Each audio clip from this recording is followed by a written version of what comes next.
Viszont legalább ilyen felháborító volt Magyar Péter másnapi viselkedése.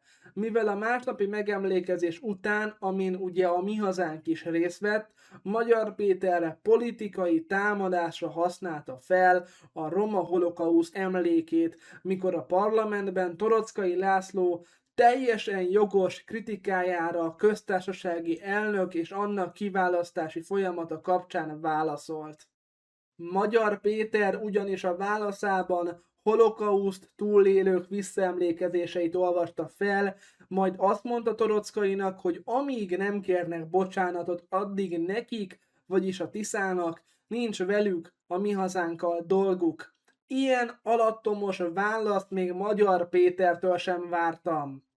Mert így szerintem pont az volt a célja Magyar Péternek, hogy még jobban rátolja a szélsőséges bélyeget a politikai ellenfelére, és hergelje a saját táborát a Mi Hazánk ellen a roma holokauszt áldozatainak emlékének a kihasználásával. Ez persze politikailag egy mesteri húzás volt, de morálisan tám még durvább volt, mint a Mi Hazánk ülve maradása.